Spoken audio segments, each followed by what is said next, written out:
Movement of price of share is downward it is called, यानी कि जब भी मूवमेंट होता है प्राइस का और वो प्राइस डाउनवर्ड में जाते हैं, यानी कि हम वो उनके जो प्राइस हैं वो गिर रहे हैं, तो उसको हम क्या बोलते हैं? Bullish trend, bearish trend, speculative trend या फिर नन ऑफ दिस? बताइए। मूवमेंट तो हो रहा है लेकिन वहां पे वो कम हो रहे हैं, बताइए क्या होगा इसका?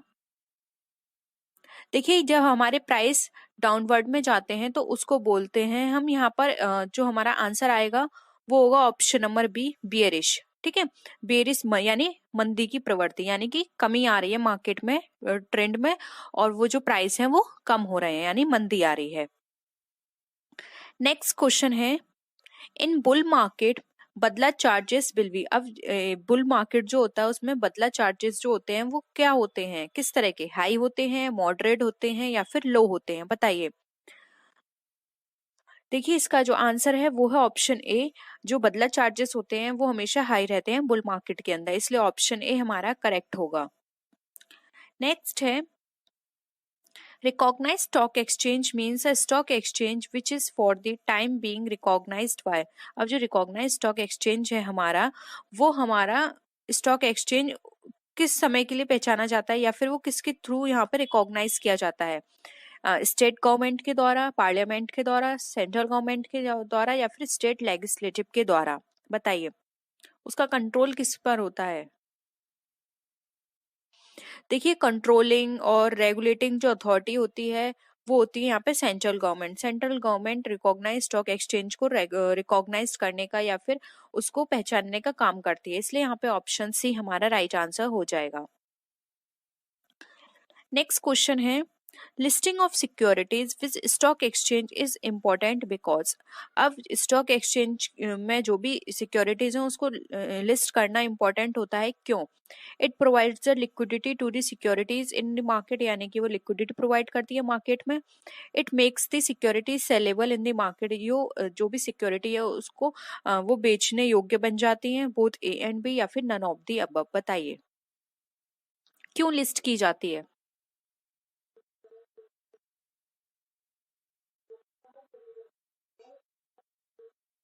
देखिए किसी भी स्टॉक एक्सचेंज में जब भी हम सिक्योरिटीज को लिस्ट करते हैं तो इसका मतलब यहाँ पर ये होता है कि वो सिक्योरिटीज मार्केट में लिक्विडिटी प्रोवाइड करेगी। It provides liquidity to the securities in the market. Okay, इसलिए यहाँ पे ऑप्शन ए हमारा राइट आंसर हो जाएगा।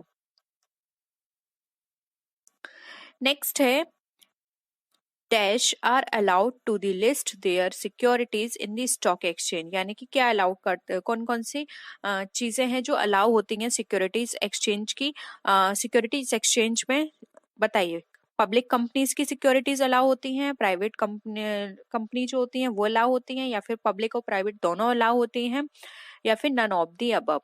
किस तरह की सिक्योरिटीज यहाँ पे अलाउबल होती हैं?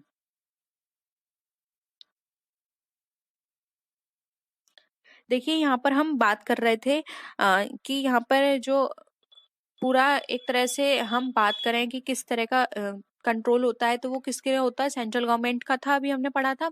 तो यहाँ पर जो सिक्योरिटी लिस्टेड होती हैं वो होती है हमारी पब्लिक कंपनी की। ऑप्शन ए यहाँ पे हमारा राइट आंसर हो जाएगा। पब्लिक कंपनी अलाउ होती है यहाँ पर अपनी सिक्योरिटीज लिस्ट कराने के लिए। नेक्स्ट क्वेश्चन है, a company with a paid up capital of over should list its securities on at least one more stock exchange in addition to the stock exchange of the region। यानी कि अधिक भुगतान वाली पूंजी वो कितने amount होगा किसी भी कंपनी के लिए जो कि यहाँ पर स्टॉक एक्सचेंज के लिए अलाउ होगी, एक से एक, कम से कम एक तो उसको किसी ना किसी स्टॉक एक्सचेंज में लिस्ट होना होगा। ठीक है, तो वो 4 करोड़ अमाउंट रखा गया है उसके लिए, 5 करोड़ रखा है, 1.5 करोड़ रखा है, या फिर 10 करोड़ रखा है? बताइए कितना उसका प्राइस होना चाहिए कि वो कम से कम एक स्टॉक एक्सचेंज में तो खुद को लिस्ट करा ले?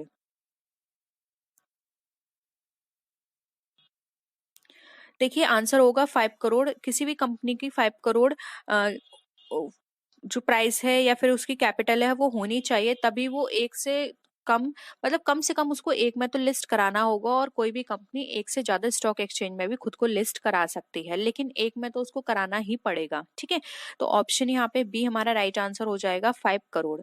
और अगर आपका घुमा के क्वेश्चन आता है कि एक कंपनी एक से ज्यादा स्टॉक एक्सचेंज में खुद को लिस्ट करा सकती है, तो यस वो करा सकती है, वो बीएसई में भी खुद को लिस्ट करा सकती है और एनएसई में भी खुद को लिस्ट करा सकती है। नेक्स्ट क्वेश्चन है, no person shall be liable to be elected as a member of recognise stock exchange if, यानी कि कोई भी पर्सन, यहाँ पर कोई भी व्यक्ति स्टॉक, अगर उसको वहाँ पे वो रिकॉग्नाइज स्टॉक एक्सचेंज है वहां पर उत्तरदायी नहीं होगा। कौन सा पर्सन वहां पे इलेक्ट नहीं हो सकता? अगर उसकी 21 साल से कम एज है वो, या फिर वो भारत का नागरिक यानी कि सिटीजन नहीं है वो, बोथ ए एंड बी, या फिर नन ऑफ दी अबव। बताइए कौन सा पर्सन इलेक्ट नहीं हो सकता किसी भी रिकॉग्नाइज स्टॉक एक्सचेंज में?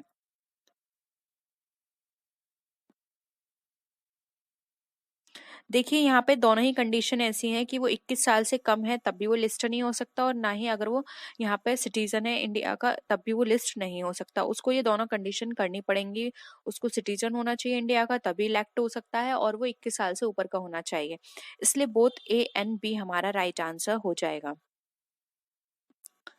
नेक्स्ट क्वेश्चन है, स्पेकुलेशन इन स्टॉक एक्सचेंज मीन्स। अब स्टॉक एक्सचेंज में स्पेकुलेशन का क्या मतलब होता है?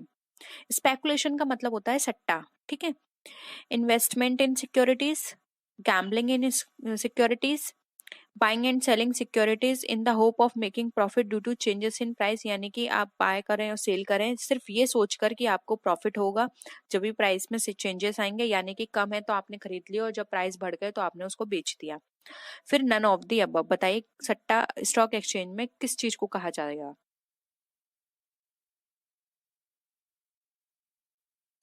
देखिए अगर हम इन्वेस्ट करें तो इन्वेस्ट यहाँ पे प्रॉपर मीनिंग इसका नहीं निकल कर आएगा, क्योंकि इन्वेस्ट जरूरी नहीं है सिर्फ स्टॉक एक्सचेंज में हो। इन्वेस्ट हम बहुत सारी चीजों में भी करते हैं, जैसे कि रियल एस्टेट में करते हैं, गोल्ड में करते हैं, ठीक है। गैम्बलिंग, गैम्बलिंग ये एक तरह से इलीगल वर्ड हो गया। हम गैम्बलिंग यहाँ पे परफेक्ट वर्ड नहीं है इसके लिए, क्योंकि ये सारी चीजें तो हम लीगली कर रहे हैं और गैम्बलिंग एक लीगल वर्ड को शो कर रहा है, जैसे हम लीगल एक्टिविटी कोई कर रहे हो, ठीक है। तो गैम्बलिंग भी नहीं होगा, इन्वेस्टमेंट भी नहीं होगा। ऑप्शन सी यहाँ पे हमारा करेक्ट आंसर हो जाएगा, क्योंकि देखिए स्टॉक एक्सचेंज में पर्सन क्यों इन्वेस्ट करता है कि उसको कुछ प्रॉफिट हो, और हर पर्सन यही सोचता है कि जब प्राइस कम होंगे तब मैं इन शेयर्स को खरीदूंगा और जब प्राइस हाई हो जाएंगे तो मैं सेल कर दूंगा। तो ये कोई इलीगल या फिर ये कोई ऐसी एक्टिविटी नहीं है जिसमें आपको कुछ ना कुछ या फिर सरकार की तरफ से आपका रिस्ट्रिक्शंस हो। ये तो गवर्नमेंट खुद बोलती है कि स्टॉक एक्सचेंज में इन्वेस्ट करो और इसमें आपका टैक्स भी जो है वो कम लगता है। तो इस तरह की एक्टिविटी का मेन पर्पस ही यही होता है कि आप इन्वेस्ट करोगे तो जिन कंपनी में आप इन्वेस्ट करे हो फर्दर इन्वेस्ट करेंगे बाहर कंट्री से, तो हमारी गवर्नमेंट को भी हेल्प होगी, उनको भी रेवेन्यू मिलेगा और हमको भी प्रॉफिट मिलेगा, क्योंकि हर कोई प्रॉफिट के पर्पज से ही करता है, कोई भी लॉस के पर्पज से यहाँ पे इन्वेस्ट नहीं करता है। इसलिए ऑप्शन सी हमारा राइट आंसर हो जाएगा।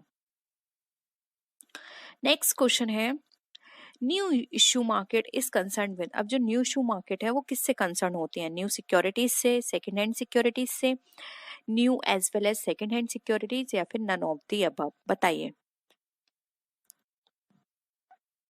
देखो आप यहाँ पे नाम से ही इजिली पहचान सकते हैं, न्यू इशू मार्केट की बात की जा रही है, या फिर न्यू इशू मार्केट का मतलब है यहाँ पर न्यू सिक्योरिटीज इशू होती है, ठीक है। तो यहाँ पे ऑप्शन ए राइट आंसर हो जाएगा। न्यू सिक्योरिटीज में हम न्यू सिक्योरिटीज यहाँ पे लिस्ट की जाती है, यहाँ पर उनको इशू किया जाता है फर्स्ट टाइम, जिसको हम न्यू इशू मार्केट बोलते हैं। नेक्स्ट है, बहुत ही सिंपल क्वेश्चन है और एग्जाम में बहुत पूछा जाता है ये वाला क्वेश्चन, कि जो फर्स्ट स्टॉक एक्सचेंज है वो हमारा इंडिया में कहाँ कब सेटअप किया गया था, या फिर कहाँ सेटअप किया गया था? कैलकाटा, मुंबई, चेन्नई, या फिर दिल्ली? बताइए। देखिए यहाँ पे फर्स्ट स्टॉक एक्सचेंज की बात करें तो वो हमारा सेटअप हुआ था मुंबई में, और वो कौन सा था ये भी नोट कर लीजिए, ये था हमारा बीएससी। बीएससी की फुल फॉर्म है बॉम्बे स्टॉक एक्सचेंज, ठीक है। इसके बाद जो सेटअप हुआ था दूसरा वो था हमारा एनएसई, यानी नेशनल स्टॉक एक्सचेंज। तो फर्स्ट और ओल्डेस्ट स्टॉक एक्सचेंज पूछे तो वो है हमारा बीएससी, और जो इसका हेडक्वार्टर कहाँ है? मुंबई में, और फर्स्ट टाइम ये सेटअप हुआ था मुंबई में, ठीक है। होप यहाँ पर आपको सारी चीजें क्लियर हो रही हैं। कैपिटल एंड मनी मार्केट से एग्जाम में बहुत पूछा जा रहा है, तो आप इसको बहुत अच्छे से पढ़ लीजिएगा। वैसे हमने इसमें सब वो सारे क्वेश्चंस कवर करे हैं जो आपके एग्जाम में आ सकते हैं, ठीक है। आपको इससे अलग पढ़ने की जरूरत नहीं है, बस इन्हीं क्वेश्चंस को बहुत अच्छे से समझ लेंगे तो आपको कैपिटल एंड मनी मार्केट का कॉन्सेप्ट क्लियर हो जाएगा।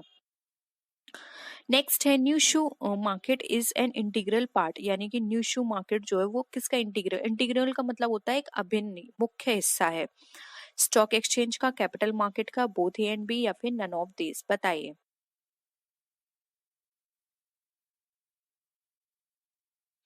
देखिए राइट आंसर होगा यहाँ पे option B, new shoe market जो है वो कैपिटल मार्केट का मेन पार्ट होता है, इसलिए ऑप्शन बी यहाँ पे हमारा राइट आंसर हो जाएगा। नेक्स्ट है which of the following is not a speculators in the stock exchange, यानी कि इसमें से कौन सा स्पेकुलेटर नहीं है स्टॉक एक्सचेंज में, ब्रोकर, बुल, बियर, या फिर स्टैग। ये नाम है ब्रोकर जो आपको परचेजिंग और सेलिंग में हेल्प करता है, बुल, बियर, स्टैग, ये स्टॉक एक्सचेंज में नाम रखे गए हैं, उनके टर्म्स हैं। बताइए इसमें से कौन सा जो है वो स्पेकुलेटर नहीं कहा जाएगा। देखिए ऑप्शन जो ए है वो यहाँ पे स्पेकुलेटर नहीं होगा, क्योंकि ये तो एक तरह से कमीशन के बेसिस पे काम करता है।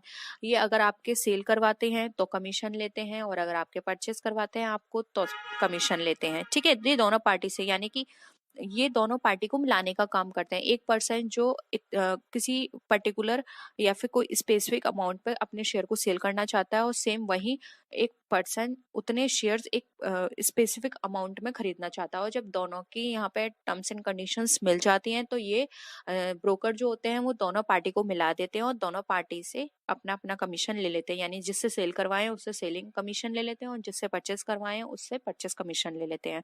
तो ब्रोकर का काम ये होता है, ये कोई स्पेकुलेटर की तरह वर्क नहीं करते हैं, इसलिए यहाँ पे ऑप्शन ए हमारा राइट आंसर हो जाएगा। और यहाँ पे ब्रोकर जो चार्जेस या कमीशन लेते हैं उसको ब्रोकरेज भी बोला जाता है, ठीक है। तो ये टर्म्स आप याद रखिए, ये टर्म्स आपको इसी टर्म्स के अकॉर्डिंग वहां पे लिखना होगा, क्योंकि एग्जाम में ये भी पूछा जा सकता है कि जो ब्रोकर है वो कोई कमीशन लेता है तो उसको किस नाम से जानते हैं, कमीशन, सैलरी, फीस, या फिर ब्रोकरेज। तो आपको लिखना होगा ब्रोकरेज। कमीशन भी हो सकता है क्योंकि कई जगह आपको कमीशन भी मिलेगा, अगर ब्रोकरेज नहीं है तो आप वहां पे कमीशन टिक कीजिएगा, ठीक है।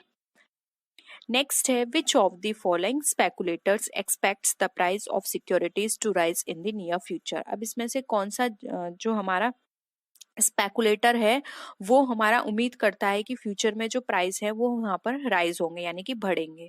उसको हम बियर बुल बोलते हैं, बियर बोलते हैं, स्टैग बोलते हैं, या फिर नन ऑफ द अबव, बताइए। यानी कि कौन ये सोच के चलता है कि फ्यूचर में प्राइस जो है हमारे राइज होंगे। देखिए जो बुल होता है वो हमेशा ये सोच के चलता है कि फ्यूचर में हमारे जो प्राइस है वो राइज होंगे। अभी बी और स्टैग भी हम आगे पढ़ेंगे। नेक्स्ट है which of the following speculators expects the price of securities to fall in the near future. अब ये कौन एक्सपेक्ट करता है कि हमारे जो प्राइस हैं वो फ्यूचर में फॉल होंगे, यानी कि कम होंगे, बुल, बियर, स्टैग, या फिर नन ऑफ दीज। देखिए ऊपर हमने पढ़ा था कि ये फॉल वो राइज होते हैं तो उसको बुल बोलते हैं, तो आप यहाँ पे इजीली बता सकते हैं कि जो फॉल हो रहे हैं वो हमारा बियर सोचेगा, ठीक है। तो ऑप्शन बी यहाँ पे हमारा राइट आंसर है। नेक्स्ट है dealing in stock exchange in India are regulated by. अब स्टॉक एक्सचेंज में डीलिंग जो होती है वो किसके द्वारा रेगुलेट की जाती है, Indian companies act, securities contract regulation act, stock exchange act, या फिर नन ऑफ द अबव।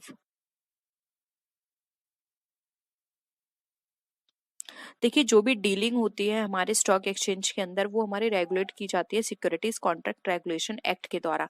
ये देखते हैं कि कहीं वो डीलिंग गलत तरीके से तो नहीं हो रही है, या फिर कोई भी पर्सन सट्टेबाजी, तो सट्टेबाजी का मतलब होता है बहुत ज्यादा उन्होंने पूल तो नहीं बना के रखा है मार्केट में, एक ही पर्सन ने बहुत सारी खरीद ली है और उनको वो सेल नहीं कर रहा है, तो इससे क्या होता है बहुत ज्यादा प्राइस बढ़ जाते हैं, क्योंकि जब आप पूल बना के चलोगे तो मार्केट में प्राइस बहुत हाई हो जाएंगे जिससे गलत इम्पैक्ट पड़ेगा, ठीक है। मार्केट की जो एक्टिविटीज हैं वो सारी खराब हो जाएंगी, तो ये सारी चीजें देखना इनका काम होता है, तो ऑप्शन भी यहाँ पे हमारा राइट आंसर हो जाएगा।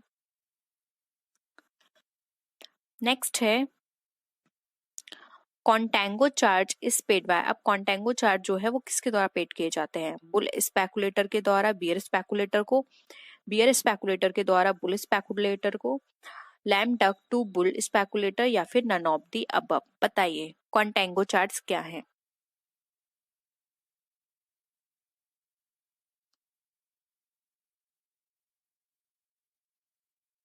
बताइए। देखिए यहाँ पे कॉन्टेंगो चार्ज की बात की जा रही है, तो यहाँ पर जो इसका राइट आंसर होगा वो होगा यहाँ पे ऑप्शन नंबर हमारा ए। ये बुल स्पेकुलेटर के द्वारा बियर स्पेकुलेटर को पे किए जाते हैं कॉन्टेंगो चार्जेस। देखिए अभी हमने बुल बियर की बात की थी, तो स्टैग भी देख लीजिए। देखिए स्टैग एक ऐसा स्पेकुलेटर होता है जो कि न्यू शेयर्स जो होते हैं उनके ऊपर अपनी जो प्रिडिक्शंस हैं वो अप्लाई करता है। ये मार्केट में सिक्योरिटीज को खरीदता नहीं है, लेकिन ये अपनी जो भी प्रिडिक्शंस हैं सोल्ड करवाने के लिए उसको प्रीमियम लगाकर उसको, मतलब खरीदता नहीं है, लेकिन जो भी सेल होती हैं उसके ऊपर अपना प्रीमियम लगा के उसको सेल करवाता है। ठीक है, न्यू कंपनीज के। तो याद रखिएगा, अगर ये बात की जाए कि न्यू इश्यू में कौन सा स्पेकुलेटर वर्क करता है, तो वो है हमारा स्टैग। वहीं अगर हम लैम डक की बात करें, जो भी आपने पढ़ा था, तो जब कोई भी बियर स्पेकुलेटर ये फाइंड आउट करने में उसको बहुत डिफिकल्टी होती है किसी भी तरह के कमिटमेंट को, तो वहां पे वो बहुत तरह की स्ट्रगलिंग करता है, तो वहां पर उसको लैम डक बोला जाता है। ठीक है, और इन सब चीजों को हम दोबारा जब हम थ्योरी क्लासेस करेंगे तो वहां भी डिस्कस कर लेंगे। और अगर आपको क्लियर हो गया है तो आप बता दीजिएगा, नहीं तो हम और चीजें करेंगे, क्योंकि हमारे पास अभी बहुत सारा मैटर है डिस्कस करने के लिए। तो हम, अगर आपको पहले से ये सारी चीजें पता है तो हम उनको डिस्कस नहीं करेंगे। ठीक है, अब है बदला चार्ज। बदला चार्ज इज पेड बाय। अब बदला चार्ज किसके द्वारा पेड किया जाता है? बुल स्पेकुलेटर के करता है बियर स्पेकुलेटर को, बियर स्पेकुलेटर करता है बुल स्पेकुलेटर को, इधर ए और बी और बियर स्पेकुलेटर टू सेबी, यानी बियर स्पेकुलेटर करेगा सेबी को। बताइए बदला चार्जेस कौन पे करेगा?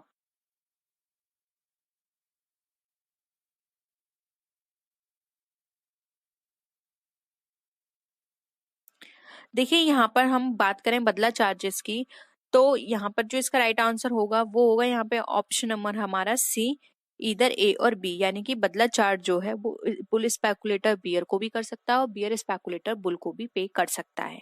ऑप्शन सी यहाँ पे हमारा राइट है।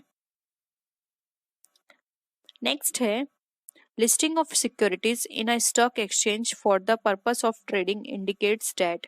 अब जो भी लिस्टिंग हो रही है सिक्योरिटीज हमारी स्टॉक एक्सचेंज में, वो किस पर्पस से ट्रेडिंग होगी उनकी, ये क्या इंडिकेट करता है? At the time of listing companies financially sound, यानी कि जब भी वो लिस्ट हो रही है तो ये वो शो करेंगे कि कंपनी बहुत स्ट्रांग है। या फिर जब कंपनी लिस्ट करेगी तब वो ये बताएगी कि वो कंपनी लीगली रिकॉग्नाइज्ड है, यानी कि लीगली वो सारे वर्क कर रही है, इसलिए वो लिस्ट हो रही है। थर्ड है हमारा the stock exchange guarantees about the financially soundness of A company, यानी कि स्टॉक एक्सचेंज एक तरह से ये गारंटी दे देगा कि हाँ ये फाइनेंशियली साउंड है। बताइए अगर कोई भी कंपनी लिस्ट होती है तो वो क्या इंडिकेट करती है?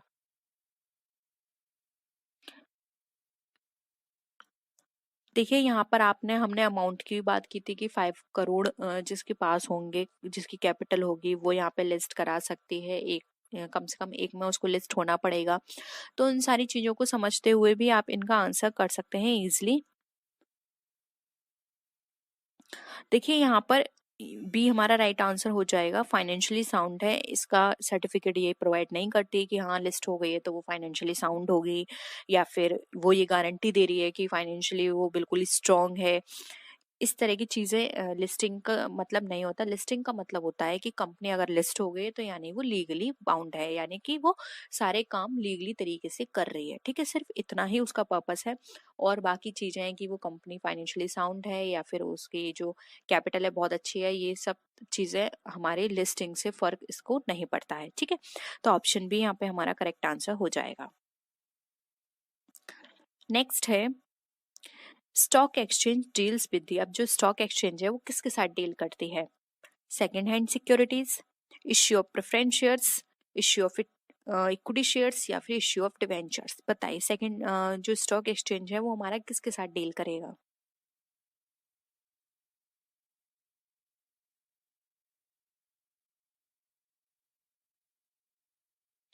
देखिए स्टॉक एक्सचेंज जो होते हैं वो हमारे डील करते हैं सेकंड हैंड सिक्योरिटीज से, इसलिए ऑप्शन ए राइट है। और अभी हमने फर्स्ट जो ये बात करी थी कि हाँ न्यू इशू शेयर्स किसके साथ डील करते हैं, तो वो है न्यू इशू मार्केट, ठीक है, दोनों अलग है। तो ऑप्शन ए यहाँ पे हमारा करेक्ट आंसर हो जाएगा। नेक्स्ट है the first mutual fund scheme in India was introduced by. अब जो फर्स्ट म्यूचुअल फंड है स्कीम है इंडिया में, वो किसके द्वारा इंट्रोड्यूस की गई? गवर्नमेंट के द्वारा, reserve bank of India, unit trust of India या फिर स्टेट बैंक ऑफ इंडिया?